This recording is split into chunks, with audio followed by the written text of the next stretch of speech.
Very good evening to one and all present. I, Ms. Pratishma, a student of IIHMR Bangalore, would like to welcome you all.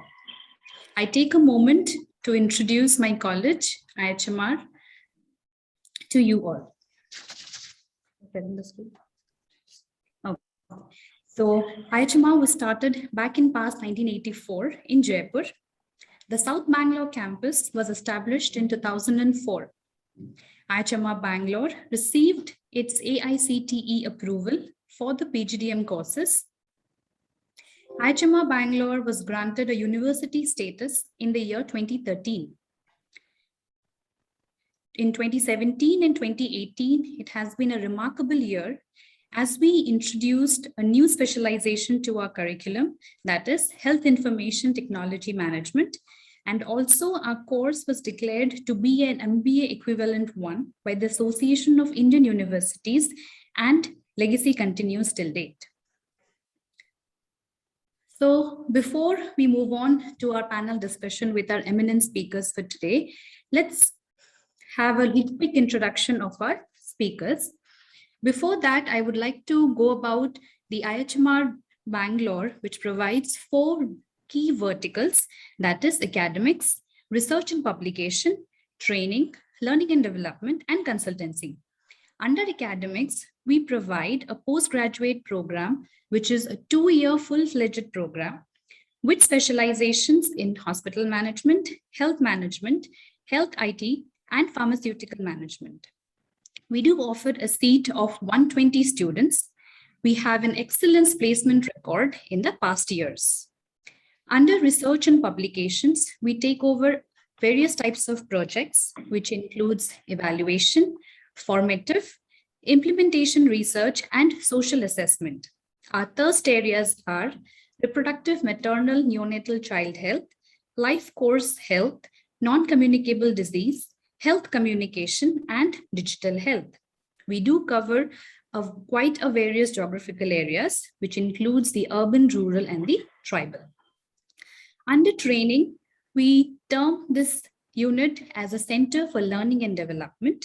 Here we provide training under MDPs, faculty development programs, and executive development programs. We do have certificate programs also, student engagement programs, and webinar series. We are equipped for in-person, virtual, and hybrid programs. Under consultancy, we have faculty and institutional consultancies. Our thrust areas are quality management, accreditation, growth and strategy, and project impact assessment. While we move on to awards and recognitions, we have been ranked as the top hospital management college by the Higher Education Review magazine in the year 2017 and 2018. We also received National Award for Excellence in Education in the category of Educational Institute with Best Academic and Industry Interface by the World Education Congress, Mumbai, in the year 2020. We have also been ranked as the Best B School in 2021 Bangalore with a rank of 11 and consecutively with a rank 10 in the Outlook magazine. We have been awarded as the Best Business Schools in India for 2021 by the Knowledge Review magazine. Moving on to accreditations and empanelment, we have been accredited by National Board of Accreditation, AICTE, National Accreditation Board of Education and Training, NIRF, and our program has been awarded as an MBA equivalency by the Association of Indian Universities. Moving on to empanelment, we have been empaneled by the Jal Jeevan Mission to be as a key resource center for training. We were also empaneled with NHSRC as an implementation research for health system strengthening. We also have facility assessor for healthcare entities for SHAs under AB PMJAY. We do take over M&E projects under National Evaluation Authority. So moving on, we directly go to the agenda of today's meet, that is the career prospects for MBBS graduates.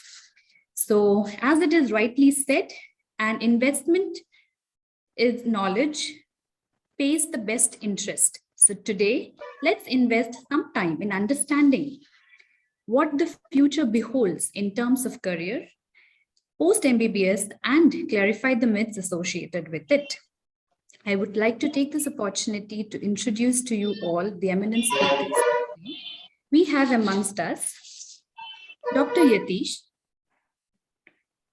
So he has more than 12 years of experience in healthcare. As medical superintendent, he did his specialization in general management from IIM Bangalore. He has been known to provide leadership in coordination to medical and administrative policies and protocols in governing hospital medical staff and patient care. He is also known to be a key contributor to the success of JCI survey in the Apollo Hospitals, Bangalore. As an eminent leader, he was awarded the Emerging Young Leader Award issued by the Global Association of Physicians of India origin in the year 2014. We also have amongst us Dr. Pradeep Yadav KL. He is an assistant professor in the Department of General Medicine from Sri Siddhartha Medical College, Tumkur. He did his MBBS from Vidar Institute of Medical Sciences and MD in General Medicine from AIIMS, Rishikesh. As rightly said, teachers don't just teach, they prepare the students for the road ahead. So we have amongst us a renowned academician with 2 years of experience post-MD in Sri Siddhartha Medical College, Tumkur. I take this opportunity to introduce our director, Professor Ma'am, Dr. Usha Manjunath, IIHMR Bangalore. She has more than 20 years of experience as management faculty. She has a unique experience in allied health, disability, communication, entrepreneurship, general and health system management research and academics. She is known to be a dynamic leader with interest in behavioral science, management and entrepreneurship, academics, teaching, consultancy, and research projects, training and capacity building, community and social development work. Besides publishing articles in national and international journals, she has also published a book on total quality service in healthcare in the year 2012 and was also awarded the Bharat Ratna Indira Gandhi Gold Medal Award. Lastly, in our panel, we have the very young Dr. Ashwatosh Kothari. He is the consultant at National Health System Resource Center, New Delhi. He is the public health professional with Masters of Public Health from JIPMER International School of Public Health, Puducherry, and is currently pursuing PhD in Public Health from JNU, New Delhi. He has more than 2.5 years of experience post-PG with the Public Health Administration Division of National Health System Research Center, a technical support institute with Ministry of Health and Family Welfare, Government of India. So as we go ahead with today's session, I would like to request all the panel members to address few of our questions which we as young budding postgraduates always struggle to decide upon in terms of career. So my first question I would like to go for is with Dr. Yatish. Hello, sir. Namaste. A very good evening. Namaste, sir. So as you have been, so much experienced in your career and you must have hired a lot of people under you, I would like to understand how can management enhance the administrative ability of a medical graduate? Can you throw some light on that aspect, sir? Definitely, it's a good and interesting part. In fact, we always believe that the management is required for every doctor. Leadership skills are required for every doctor. Communication skills are required, essential for every doctor. Unfortunately, it's not there in our curriculum. And when we are out of our medical colleges, we are literally looking at in what direction we need to go, how to build our career. In that direction, we literally get lost. Reason because it's diverse field, which path to choose, some role models are there, what direction we'll go. At the same time, thing is the challenge of opportunity of, what country faces today, and opportunity and challenges of billion population. Both are there in our, same thing is applicable to us also. At At the same time, like, yes, the guys who chosen to be the doctors, and majority of the doctors who are working in government sector today, they are doing administration. 90% of their role is not is administration and public health is what, then compared to the clinical work. We need to be very clear whether I need to be a clinician or I need to be an administrator, or what is my passion. We need to look at, like, reflect ourselves on what's our strengths and weaknesses, what I'm interested in, and anything we do, like, chosen, we should pursue with passion. That's what everyone keeps telling us. So coming back to the, like, why do we need management or not management? What is management? Management is all about science, right? So when we talk about science, like, am I applying my sense of common sense? Am I using my knowledge? Am I using my knowledge and I'm being a doctor, I'm projecting myself well? For that, like, am I equipped with adequate knowledge? See, as you are talking about, like, just one interesting point, like, which I caught up is capacity building. So the thing is, as a doctor, we are coming out, like, what is this capacity building they're all talking about? What is that scaling this the people talk about? Thing is, how can it be reached out to the larger audience they talk about? What can be the reach, and all those things, jargons will come. But thing is, as a doctor, we always trained on how to pick up abnormal things in a normal person is what we all trained on. That's medicine, right? So to pick up abnormality in everyone, like, is the medicine, and then diagnose and help them in to be normal with what we all learned. So here the fundamental thing in the whole thing is our mindset and outlay need to be changed. For that, we need exposure plus training. Both are required. In that, like, such kind of forums where people can guide, groom, mentor, and guide them to reach their heights. Like, see, mentoring is very important at this point of time, I would say. If until unless someone is not mentored us, like, we may not be projecting ourselves and sitting in front of the audience as leaders. So it's all happens, like, provided we choose the right path, guided by right people. Definitely, like, you need to back by knowledge, and at the same time, passion and perseverance has to be there to reach to the higher heights. Anything and everything we do, whether it is management or whether we chosen subspecialty developments, it is our roles and responsibilities too. We should sharpen our skills and always have hungry for knowledge. Right, sir. So you rightly said, actually, that confusion between what to take and what not to take is, really growing as we see a lot of opportunities coming up. So which one to take and which would lead us to a better future at present stage is very difficult to understand. So when we hear it from your end, it's really fruitful. So taking forward with this question, I would like to ask Dr. Pradeep, if you can just throw some light in, like, as we know, healthcare has been one of the fastest growing industry. And we also know that there's a constant need of experts to be on board. So what do you think that graduates with a management degree, can they address this concern?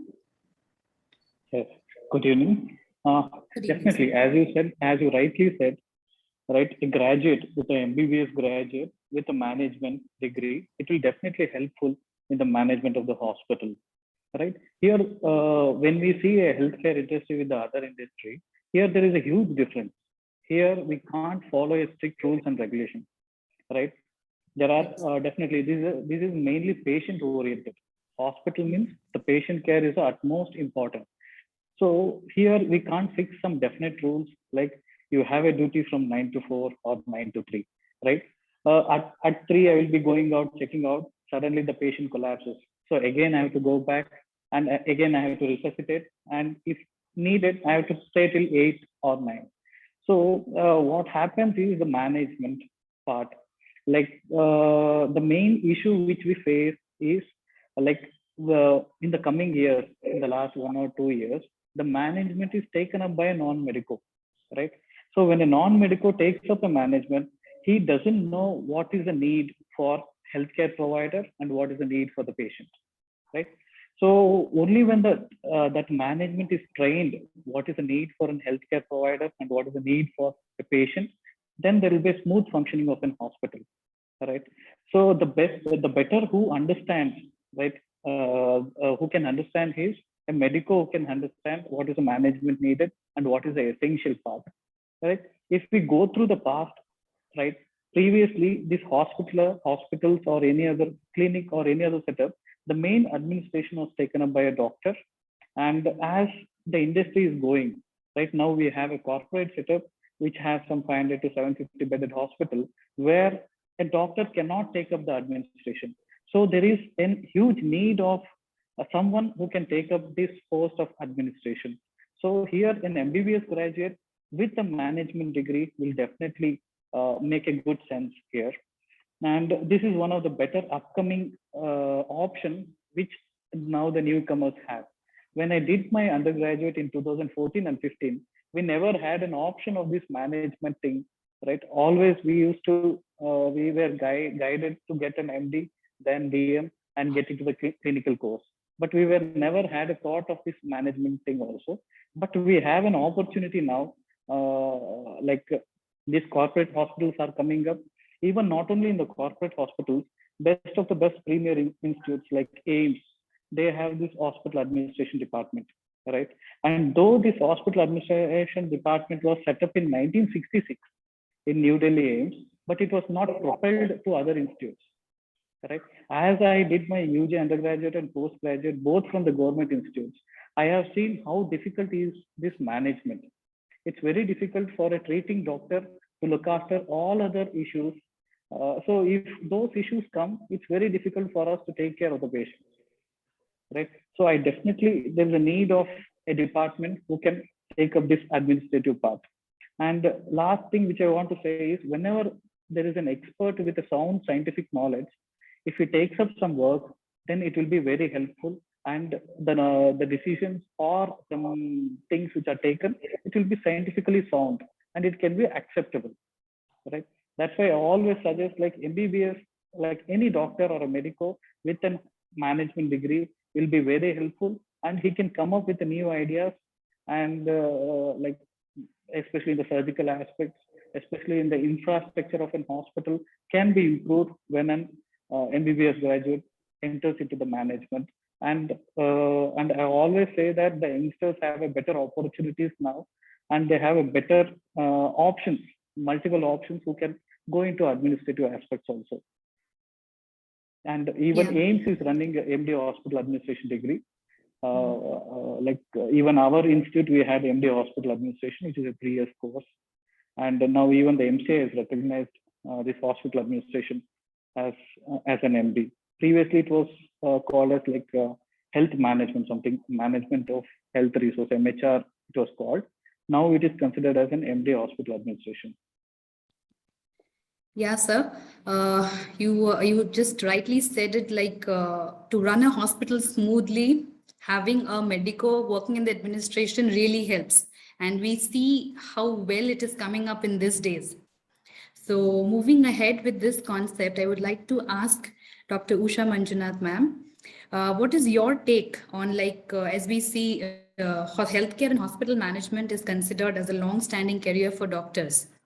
So how do you help, can you help us understand this? Like how, a medico post a long-standing career can go about with management? How does it work? Ma'am, sorry to interrupt. You're on mute. Good evening, everyone. And thank you, Pratishma.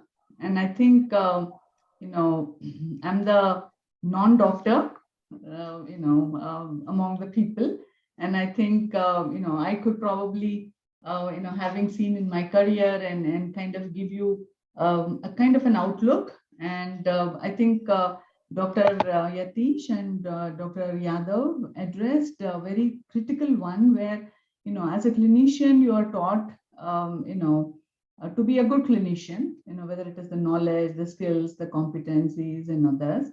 But when you actually come to work, there are a lot of other things that come into picture. So therefore, maybe, it could be public health setup, it could be, a private hospital. You probably are going to be, doing and understanding in a different way, or your clinical work, yes, you will do, but it also has a larger big picture where you're going to contribute. So let's assume, I mean, if we really look at the hospitals, majority of the hospitals are doctor-owned hospitals.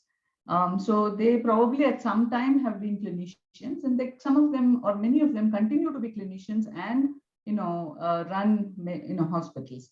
So for you, one of the long term that you are looking at is maybe if you are really looking at starting your own hospital maybe, or that, and of course it has a big impact. So in terms of your career, you will look at that.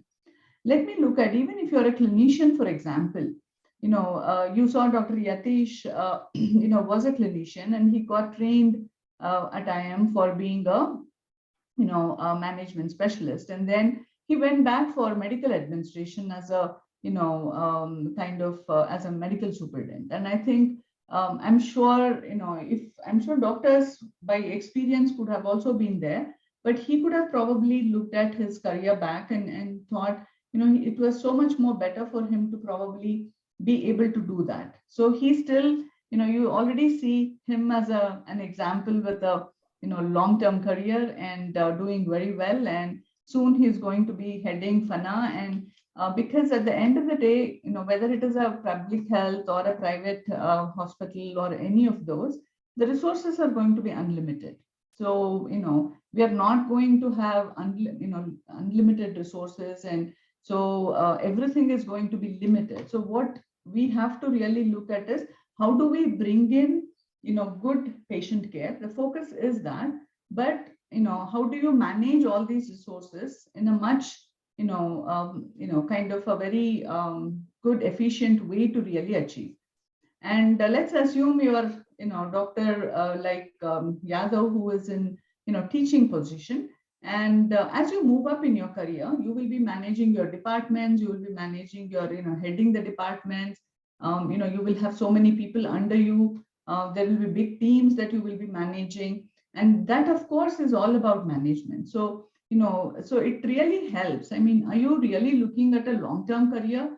Not being a clinician, that's one choice, but you could continue to be a clinician in some fashion, and whichever way that you choose, and you will probably be utilizing all your management skills also. So that way a course or a program in hospital management helps to understand, like I said, one is the resource crunch, and there is so much more of making a healthcare.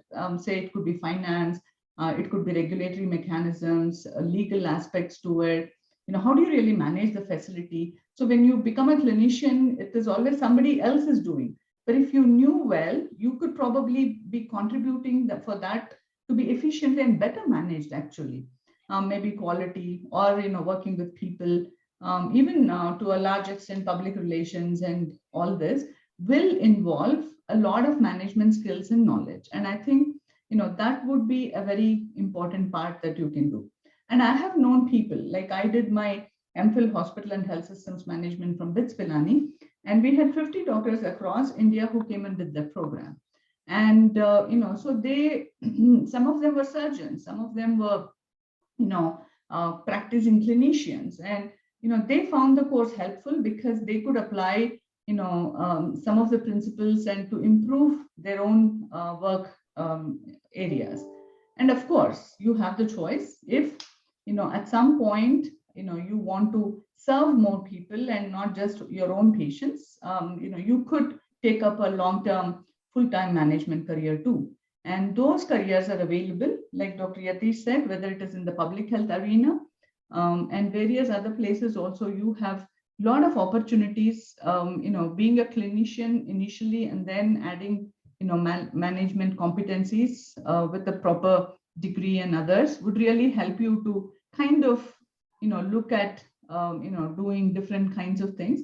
And many of you are young, I'm sure you can fit in a lot more things. And when you start young, I think you will have a lot more growth for your career. And long term, I mean, don't look back. I'm sure if you continue to be a clinician, you will also have longer time to train yourself with MD, MS, and actually be a specialist and others. So this will be somewhat little faster too, if you really think of, if you consider doing it as an MD, maybe it's about 3-year program. But if you consider doing it in from any management institute like ours, it's probably 2 years plus. And so there would be a lot more that you can bring to the low resource healthcare sector that we are in India.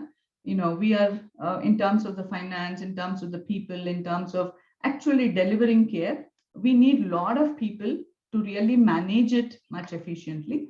So I think the sector is open for all of you, and I think we sometimes call it as a sunshine sector and something which will not go down. And I think you will definitely be right there for a long-term career, and a lot of different kinds of things that you could do, and newer newer forms of healthcare delivery is coming up. So you could also enter into those, say for example, home healthcare. The IT skills are coming up, technology driven healthcare delivery is happening. So these are areas where there is constant things that are moving. So it doesn't only have to be a hospital too. So there is a lot of different kinds of things that you could really continue to do. So long-term career, yes.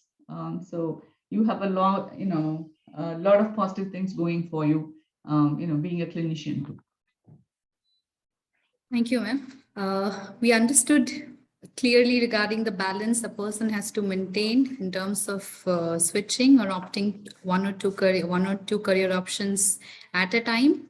Taking this ahead, my next question would be to Dr. Ashutosh. I would like to understand, so early in your career, when did you realize that, or rather, what were the factors that influenced you to pursue a master's degree in public health post completion of your MBBS? Thank you, Pratishma, for this question. And first of all, I would like to thank IIHMR Bangalore, Dr. Usha ma'am, and even Dr. Krati ma'am, who just given me an opportunity to speak amongst you and to tell you about my experiences that has happened so early. And so it was such a roller coaster ride for me for initial hours to understand that where I wanted to be actually.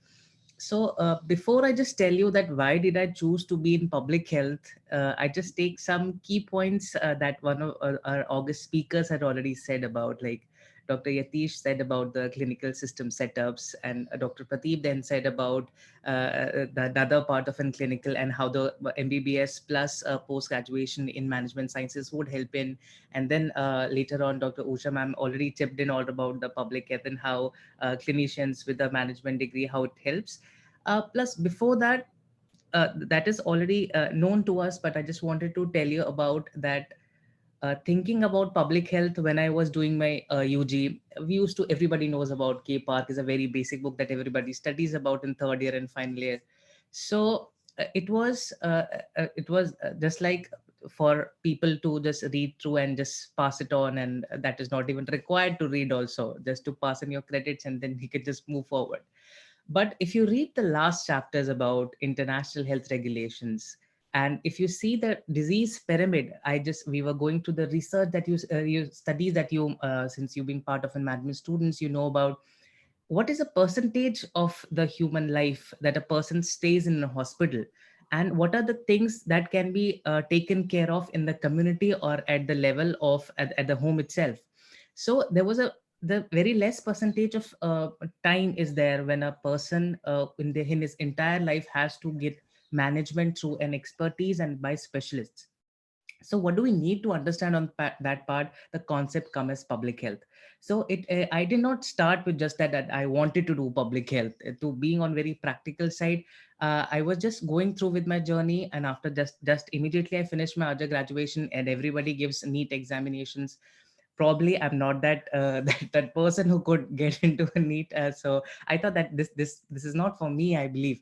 So fortunately I got MPH in JIPMR, which I got a really great faculty who just explored me about how a public health system works. What is a public health? So drawing to your attention on that part, that in your entire life, clinical care is just a part of it. But before than that, you need to understand there is a concept of prevention, primordial care, and after in clinical management, after that you have a rehabilitative care, and all those. So there is a continuum of cycle. So we, being in medical students, we just think about the clinical setup, how to manage the patient, how do we diagnose it, and how do we treat that patient. But before than that, what public health says about, as you go through the definition of Winslow, that means preventing and prolonging life of an individual. And even WHO says that it is not just your health get the disease get manifested. It's about the thing. If you read about the definition of health, it says it's not specific if the disease should be there. So it's not merely the absence of infirmity, to be correct on that part. And also when I get an opportunity since my passage of my career, when I joined here at NHSRC, then I realized that public health is not restricted. All my myths were related to that public health is related to medical students. Only MBBS students were supposed to do that. Yes, obviously, a MBBS graduate has an edge over everything because he understands the health system, the biology of it, and obviously able to articulate the things what is happening in the public health systems. But it's the public health, when I got to know, it's not a silo that works all together. It's a multidisciplinary approach. It's a transdisciplinary approach. So we need to understand that part, that public health does not function only at the clinical setup. It requires the people from sociology background who understand about how the human behavior works, how the health pattern works. It requires physical anthropology. It requires ethnography. So all those things are important while we understand the public health is. Why the ICDS program failed, why the Anemia Mukt Bharat program is still ongoing since we interrupted giving an IFA tablets interventions long time back ago. If you see an FHS5 data again, you will see that anemia levels are still very high. So what are the reasons for it? Since the IIHMR has been included in the part in collaboration with NHSRC for implementation research. So these are questions which comes in our mind as being a public health professionals, and also being part of and being the management who understand the intricacies of it. So this was how my career started, and I cannot say on that part that I just thought that I wanted to be a public health professional. It's gradually things got attributed and contributed both in terms. So if I may get chance, I will be able to speak more about it. So that's all for now. Thank you so much. Wow, so much of information and, real life experience. It gives me immense pleasure to be, amongst you all. I have one general question for all of you. Maybe a question which, everybody would face in the, at terms when they plan to switch their career. Say, when you complete your bachelor's degree in something and then you opt for master's in something, I think one point or the other, everybody would face a question that, why did you waste your seat? Or why did you waste those 4.5 years of your bachelor degree life? So I just wanted to know what would be your take or what was your answer to those questions of those people. Maybe a quick, I would like to start with Dr. Yatish.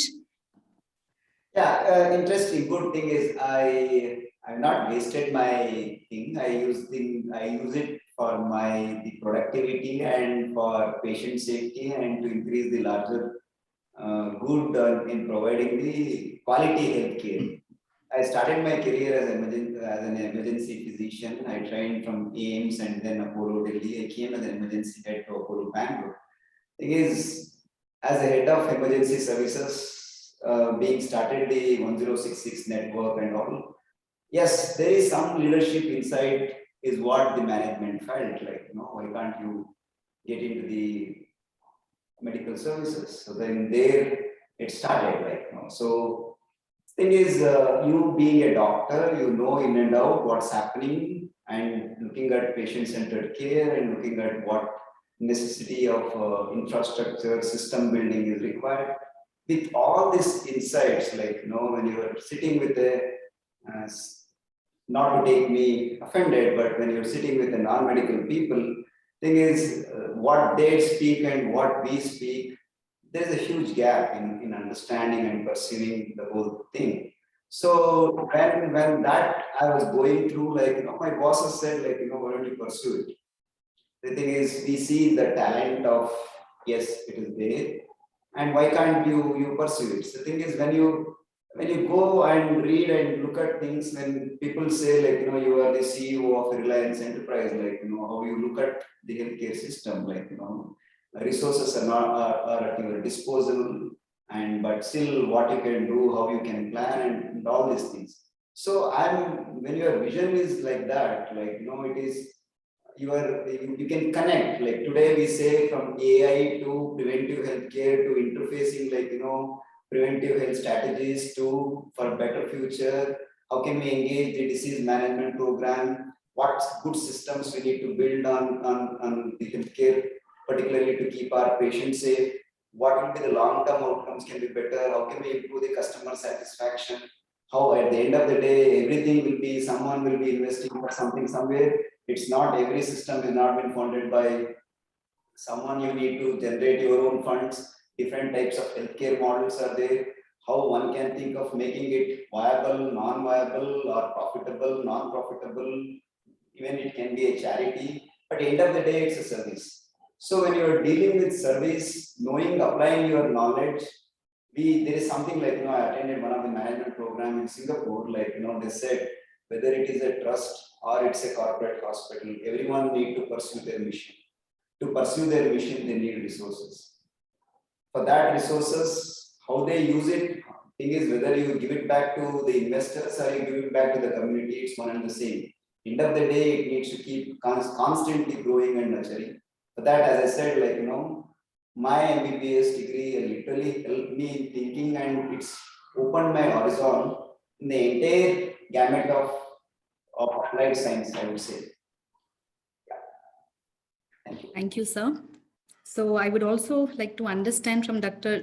Pradeep Yadav's point of view, like you might be having a lot of students coming up with an objective, or say with a decision that, okay, post-graduation, I'm opting for management. What do you suggest? Do you give a heads up, or you are like in a state of dilemma that no, you can go for MD and all? How would be your take on that, sir? It's very difficult to say which to take, whether to go to MD or for the management. Right. I personally suggest both the advantages and disadvantages of both the things. Right. And it is up to the student to decide. And this phase of interface is very difficult to decide which to take, which not to take. And even I have passed the same phase during while opting in MBBS and even while opting for an MD. And this interface is a very difficult phase, which to opt. But I should thank my seniors who guided me in a very proper way. So I could get MD soon after my completion of MBBS, and whichever the subject which I was planning to take, I got the same MD soon after my undergraduate. And the thing is, like, we can guide them. First of all, whichever the work which we are planning to do, we should know the advantages and disadvantages, right? Only when we know the advantages, that is pros and cons, then we can decide, right? And one more thing which my guide, often my postgraduate guide, he often used to say is, there is no work which is superior and which is inferior. When you love your work, then you definitely enjoy it. So whatever the work which you get or which is assigned to you, try to love it and you definitely enjoy it. So you'll never have a thought of regret. So whatever you try to do in your life, try to do it with love and with the dedication, and you definitely enjoy it. That's what I often say to my juniors. Thank you, sir. The love and dedication you spoke about regarding whatever you do, we rightly see it in front of us in the form of Dr. Usha ma'am. She has been constantly guiding us throughout entire course time. I still would like to hear a few lines from you, ma'am. How would you respond to such questions when asked? I come from, I would go back to the career change or whatever. And I think it's not like before where, career, all of us, I'm sure your youngsters, your parents probably also have changed. It was long back that, you started in one job and you probably retired in that one job. So I came from allied health. I worked as a clinician, as speech therapy and audiology. But then I changed my career in the sense I joined a university, a technology one, and I had to do, and my passion was healthcare.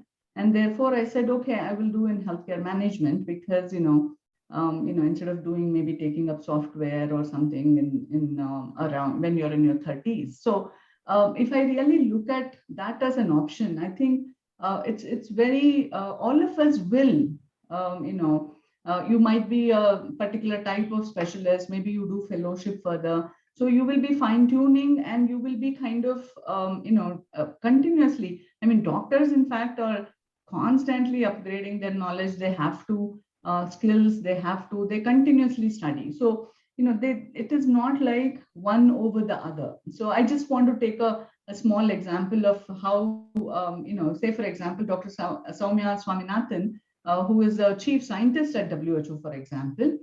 She was a clinician, a great pediatrician, and then she was also the director general of ICMR. So, so as her career moved, and she has moved to higher and higher this win, and so right now she would be doing more of scientific and management one, and in terms of communications, working across the world on the WHO's agenda and so on and so forth. So I do see a lot of positive things come out of, so I don't like the fact that to think that just because I went into management, that doesn't mean my 5 years of being a doctor, you're always a doctor. So I don't think that would really change. I mean, so yes, maybe you need to retrain a little bit if you want to be a clinician again. But other than that, I think basic education has a very important one. And, I think that's the way I look at it. I think the career is going to evolve over a period of time. And yes. Yeah, ma'am. So a lot of people, participants present with us today might have a lot of questions, and you rightly clarified, like we cannot say that a degree gets wasted ever. It's always adds to whatever you do in future. So Dr. Ashwatosh, how would, I think even you would have faced the similar questions in the recent past. So what was your take on that, sir? So I took this question to my advisor, whom I currently working with. So I said, sir, people says me I just wasted my UG of 5 years. So he said to me, Ashutosh, you know that your undergraduation is earned. You earn it. You work hard for it. So whatever undergraduation that you do, you have earned it. So don't consider that it's a waste of your time, or you just wasted your time. It's a foundation to you. So it should not be feel like we just wasted a time, and it was just like it just went into vain. So all post graduation, that's all that build up your becomes your first floor, second floor, third floor. But what your foundation is, you should always be proud of that. So that's the, I believe that's what reflected on me, and I always enunciate in everybody's on every workshop whenever I go. Thank you so much, sir.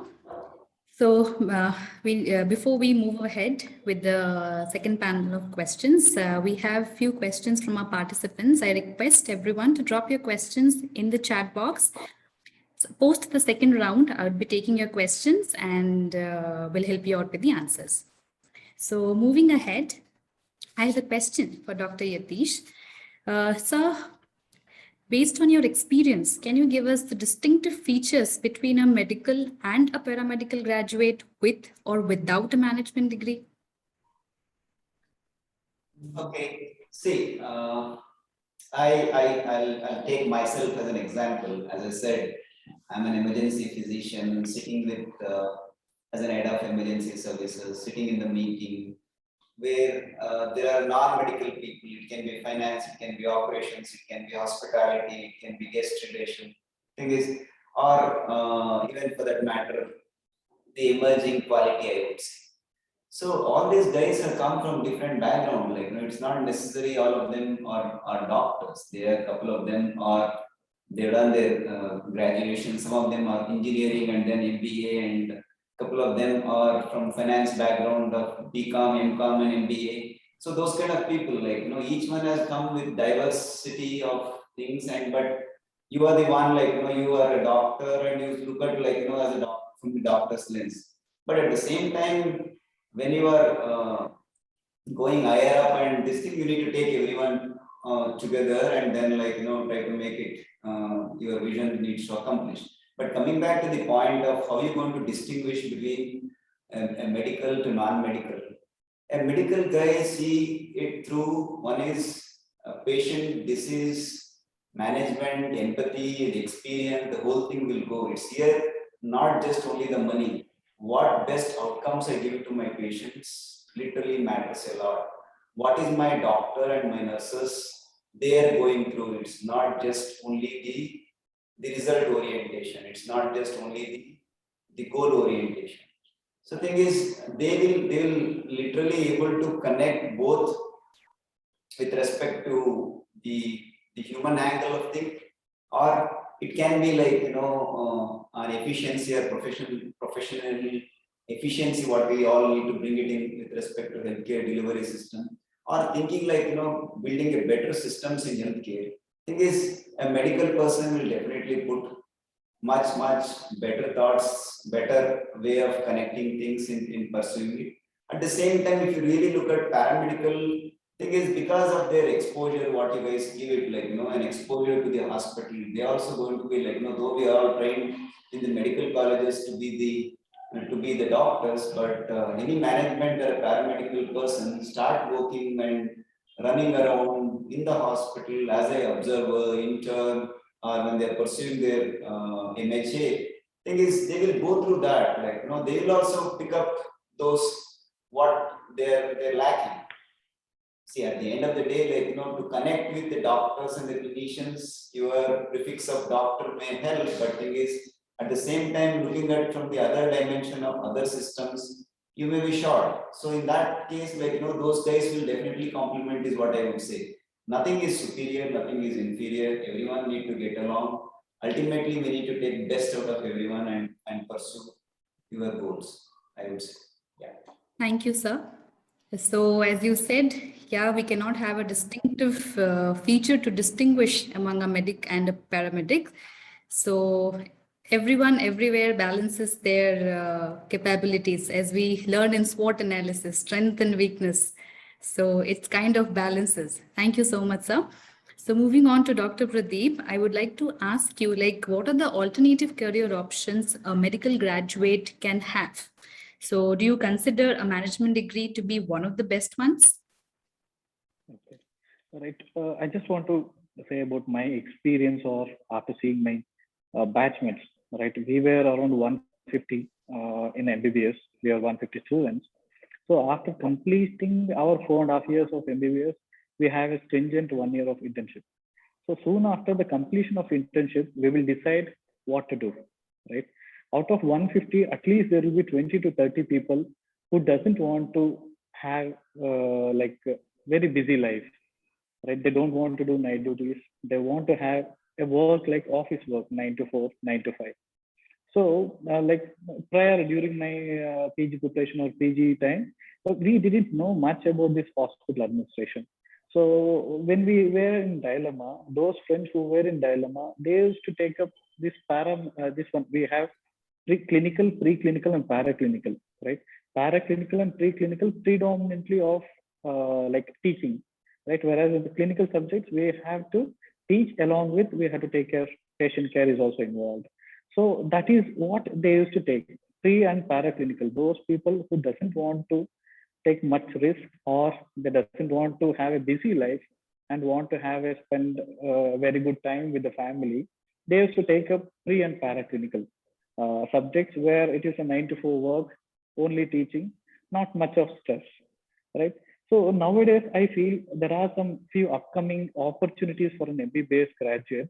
Those who doesn't want stressful life, they want to have a very good time with the family. They have to spend up a very good time with the family and have a very good quality of life. So they can opt these things. And one thing is, as we are discussing, the hospital administration is one of the best options for those who have to have a good quality of life. And next, few other options like medical legal advisors.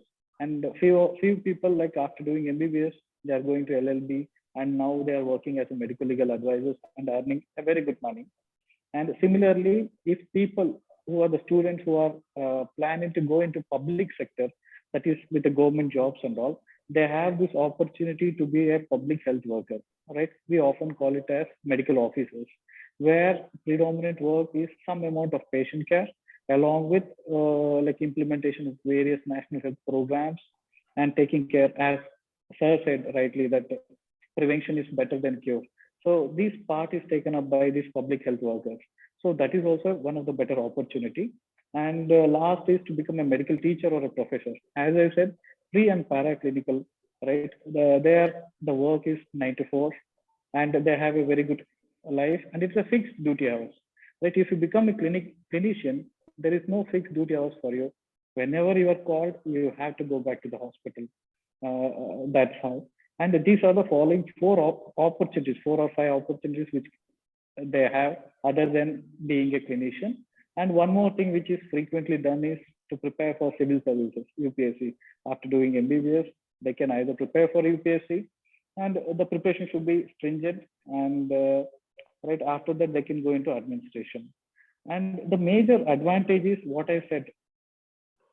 Correct. The major advantage, like what I said in the prayer also, the advantage of these alternatives, not being a clinician is, right, you can have a fixed duty hours and you can spend a good quality of time with the family and you can have a better life, right? And the major disadvantage is in India, like there is a huge competition to all of this, right? And still there is no definitive still there are many government hospitals or government medical colleges. We don't have hospital administration and departments and all. So the job opportunities are a bit less and bit competition is very high in this. So that the students have to keep in their mind before opting it. Thank you. So job satisfaction matters, right? Yeah. Thank you so much, sir. So my next question would be to Dr. Usha. Ma'am, do you mind sharing us about the various roles in the field of hospital and healthcare management?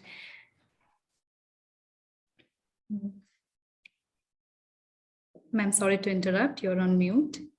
I just want to say, yes, doctors and clinicians are working round the clock, and I think hospital managers have even more because in terms of them managing larger units, and you ask Dr. Yatish, I'm sure he will say there's so many more the patients as well as the employees, the doctors, the whole unit is depending on many of them.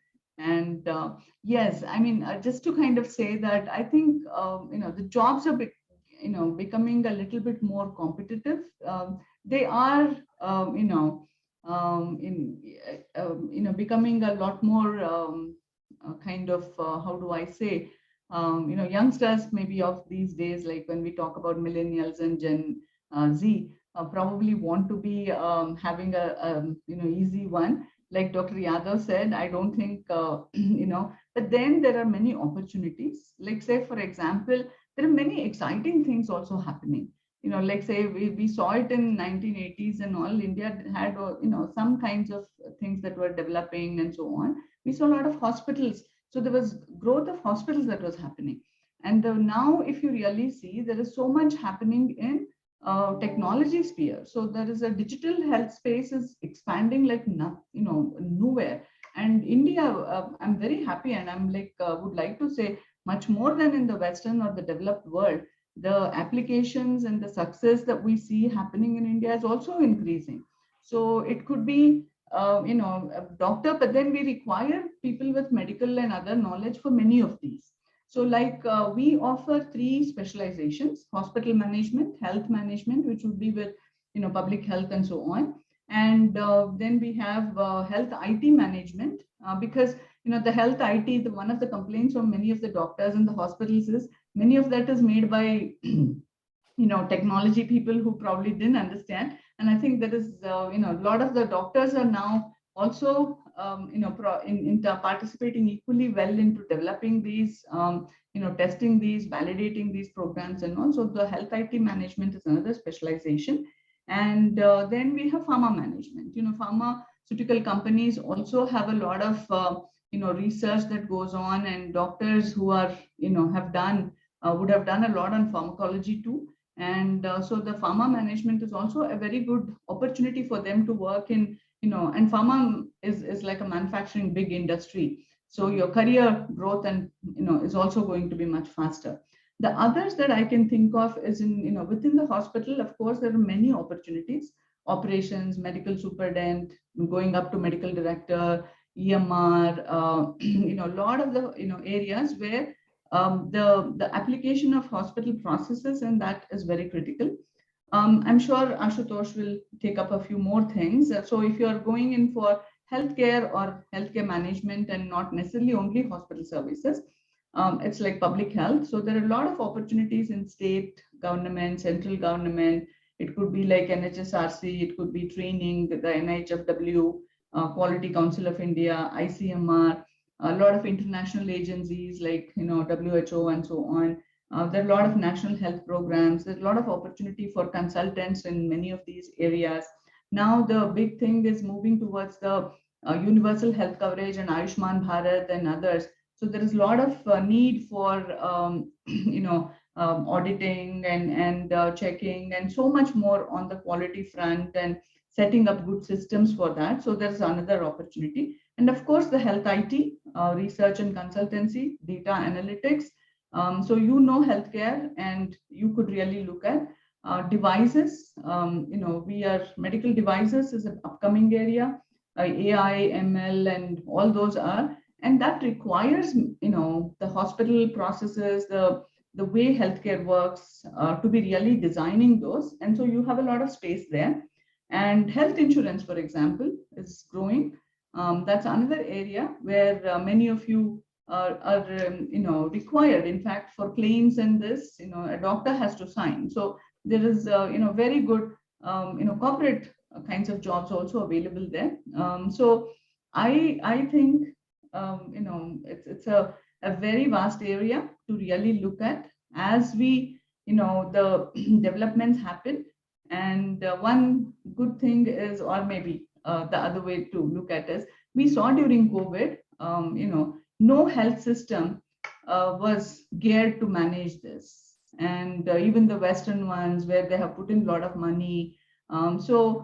Same way we also had to do, and to some extent we did fairly okay, considering our resources, our limited resources. As we see these transformations, the changes will continue to happen. And even in the management area that you want to look at, there would be a lot of things that you can continuously upskill yourself and move ahead. So there's a lot of things that you can really look forward to in this area. So in terms of jobs, in terms of roles, I would like to say here, maybe they are going to be unlimited. So it's your imagination, your passion, your interest that you bring on board that will really launch you and take you far ahead. And having worked with doctors, non-doctors, or whatever you want to call, I feel very energized, because the youngsters are always looking for something different that they want to do, something that they want to establish for themselves. And they look at life definitely different than my generation. And it's all exciting for me to kind of see them really grow and add a lot of positive this win to Indian health sector too. Yeah. Thank you, ma'am, for enlightening us. My next question would be to Dr. Ashutosh. I would like to ask you, can you explain the requirement of a medical graduate in particular to public health management scenario? So the role of medical graduate in public health management, if I'm correct, right? Yes, sir. So if you have read about the National Health Policy 2017, particularly if you see about para 2.4 and para 11.8 that talk about public health management cadre. So this is what the Niti Aayog is propelling. That is what NHSRC and what Ministry of Health and Family Welfare is also propelling on too. So they say about the public health is not a one dimension. It's talk about multiple dimensions. It talks about people with nutrition. It talks about people with sociology background, with anthropology background, with biostatisticians, with subject related to allied sciences. So this is a part of in management. So if we talk about, particularly since the session is about the medical graduates, so they have n number of opportunity. So if you want to be the jack of all trades, I can't say master of none, because you might be eventually be master of one. But if you want to become a jack of all trades, because here at the national level or at the wherever in public health you want to get into, so you will be dealing with the people in the fields. You will be dealing with the people in the community. You will be dealing with the people who are the bureaucrats. That would, for example, if I give my example, emergency trauma care medicine is one of the operational guidelines which NHSRC was spearheading into, that we should not have a trauma care unit as a standalone. We should have an integrated emergency care system to be established at the district hospitals. So I was part of it. I thought I knew everything. I know about how emergency system is, relying on my textbook, which I read during my UG and my PG, in terms of giving in public health aspects to it. But I realized that there is something called health communication, which I did not know how to deal with it, how to do with the procurement and logistics, what should be there for each red area, yellow areas, and should be the green areas, what should be the dimensions of it, what should be the total area per bed square meter. So these are all things which I did not know, which was given by the people who were working in architecture, who were working in sociology.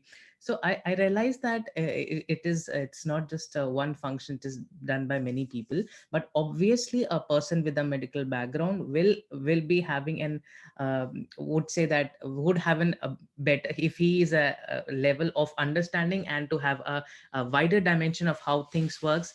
So definitely there is an edge to it. But nevertheless, it will work always in an intersectoral manner, in interconvergence manner, like what a primary healthcare pillar says about fourth pillar, which talks about intersector convergence. So the health human resource, if I say about, we should have at least 44 per 10,000 doctors, nurses, and midwives, which we are lagging too short to it. So since we want to work more and we want more medical graduates, we want more allied services to be part of in public health systems.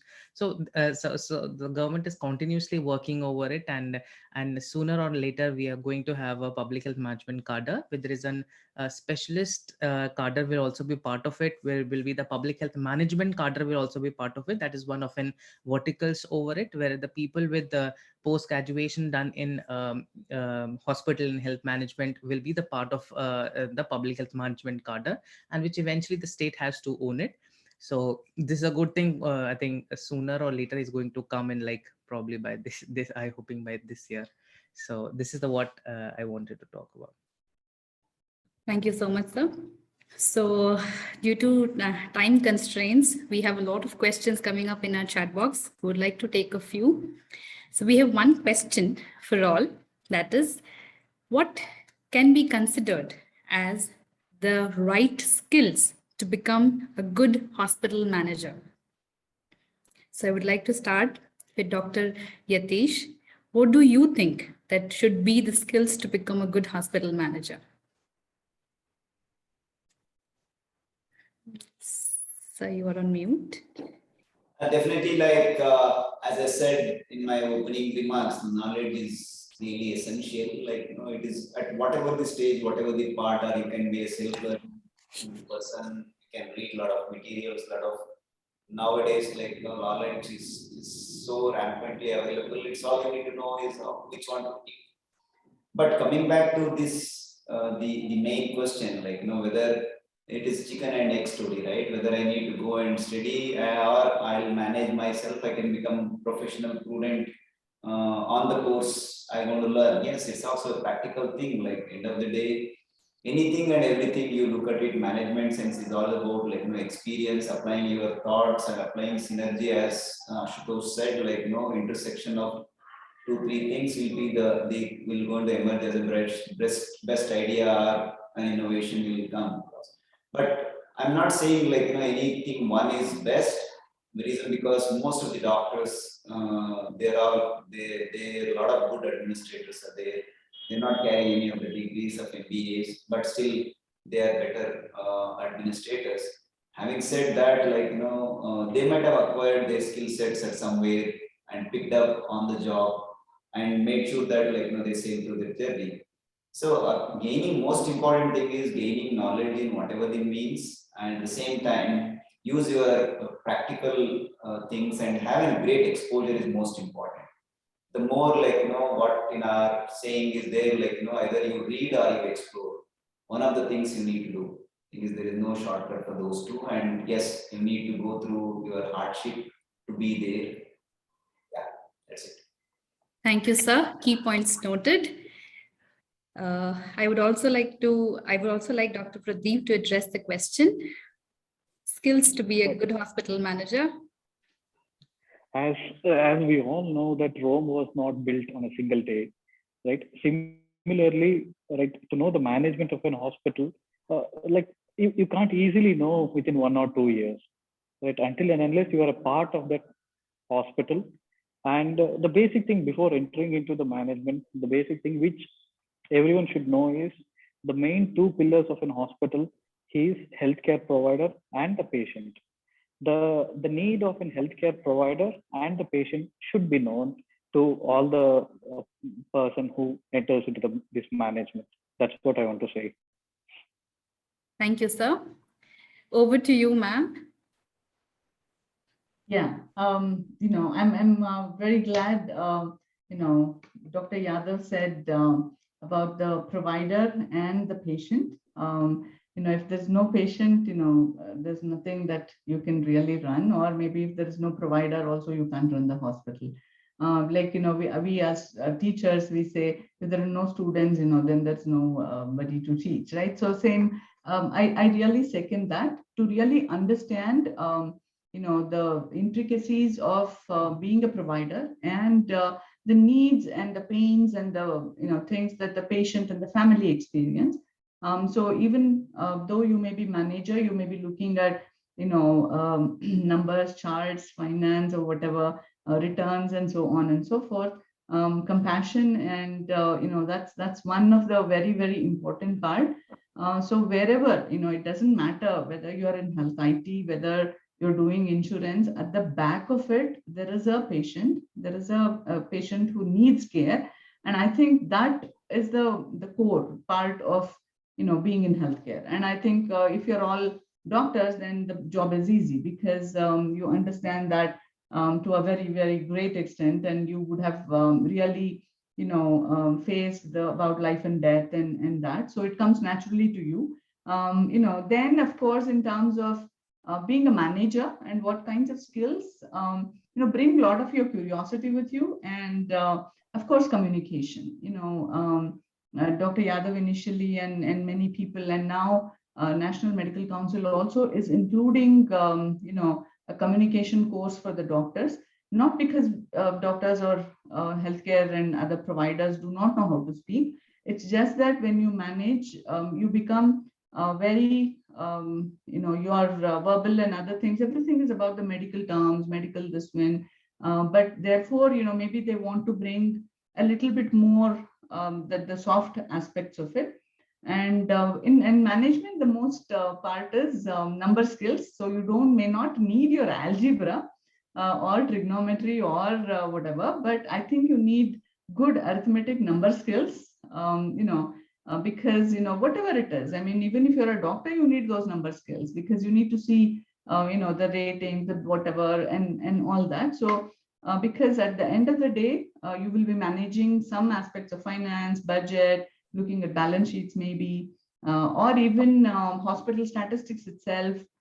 So you need kind of, interest, but I think, basic number skill is what's required. And now, of course, in addition to communication and, the soft skills that I spoke about, you also probably want to have a little bit more digital skills, the ease with which you use some of the computer programs. But for all of you who are, probably born with maybe a mobile phone, and unlike us, I think it may hopefully come naturally to you, and how to really use it, because now a lot of the hospital systems or the hospital information systems, the HMIS, the EMR, a lot of it is going on to the digital space. So, I think digital skills and the kind of that interest to really explore would really be the skills that I would be saying is very critical. Thank you, ma'am. I would like to ask the same question to Dr. Ashwatosh as well. The takeaway points to become a skillful manager. Yes, I would like to just crisp my points because of the paucity of time. That the test of a hospital manager or administrator starts from the patient when it enters in a hospital facility till the time he walks out to the facility. So if any inconvenience that being caused from the time of an entry to the portal of an exit, that means we need to work on that. First point is when a patient enter an OPD, long queue, there's a one point. How do you manage that? There's a long queue. Do we need the electric ticketing system or whatever we required? And then he went to an OPD. Again, there is a queue. How many doctors are to be placed there? How many doctors are dealing per patient? So we need not even we need to consider the patient aspect also and the provider aspect also. One doctor cannot be functioning like a machine, because at the end the quality of services is going to decrease if he looks into a patient in just 30 seconds, because of there is too much of patients load and high. So we need to undertake an immediate remedial measure, as the moderator you have said about the SWOT analysis. We need to undertake at that point of time, other than what Usha ma'am has already said about the finance, the budgeting part, that will go simultaneously. But we need to understand what the remedial step we need to take immediately, because we need to focus on the quality services. And then when a patient enters to an OPD, should take at least minimum 3 to 4 minutes. What the standards say that a patient should be, there should be a communication that happen for to have that empathy among to develop empathy in the doctor towards the patient, because minimum of 3 to 4 minutes is definitely required. If you take the patients from 30 seconds away, so I don't think so that will give you a quality treatment that we have seen in the public systems. It's a major challenge again. And then if the patient is admitted to an hospital, then what are the things that is required? The dietary services are required, the laundry services are required. So these are all the services that we need to look into to develop an SOPs for each and every department. That is another part of it. To develop the cleaning mechanism, the protocols need to be maintained in an emergency, how the patient's flow should be there. It should be a unidirectional flow. There should be a restricted entry to an OT, to an HDO, to an ICU.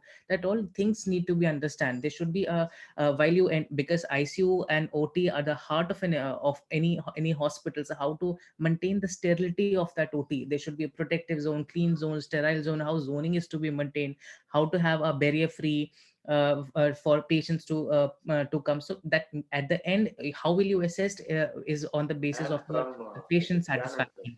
So these all things are the basic skill that administrator should take into account. Because at the end, our thing is like a patient should be satisfied, a patient should feel good, and say to the going to the community and saying that yes, this hospital was working good and this hospital worked well. So this is basically an achievement for you people. That's all. Thank you so much. So as we move to the end of the event, I hope you all had a good and productive weekend. I take this opportunity to thank our today's eminent speakers, Dr. Yatish, Dr. Pradeep, Dr. Usha, and Dr. Ashwatosh, for taking out time from your respective busy schedule and enlightening about the world from a larger horizon. Your insightful thoughts, opinions, and suggestions were truly valuable. I would also like to thank you all for being humble enough to answer to all the questions asked. So before we call it a day, I would like to ask all the participants to turn on your camera. So it's time for a group picture. So on my count of 3, you all need to give a beautiful smile. Let the moment get captured. Yeah, as everybody turns on the camera, with the permission of the moderator, I would like to, on behalf of IIHMR, thank Dr. Pradeep Yadav, Dr. Govind Yatish, and Dr. Ashwatosh Kothari. It's always a pleasure. It's a great learning experience, having people on board, and it's really great from your busy schedule to be really taking part and accepting our invitation. And so it's always good to be connected to many people. And thank you all. Thank you all very much. Thank you. So it's time for a picture. 1, 2, 3. Smile. Thank you, everyone. Thank you for your valuable time and efforts. Thank you. So we call it a day. Thank you so much. Thank you. Yeah, all the best to all the participants. Yeah, thank you. Thank you. Thank you.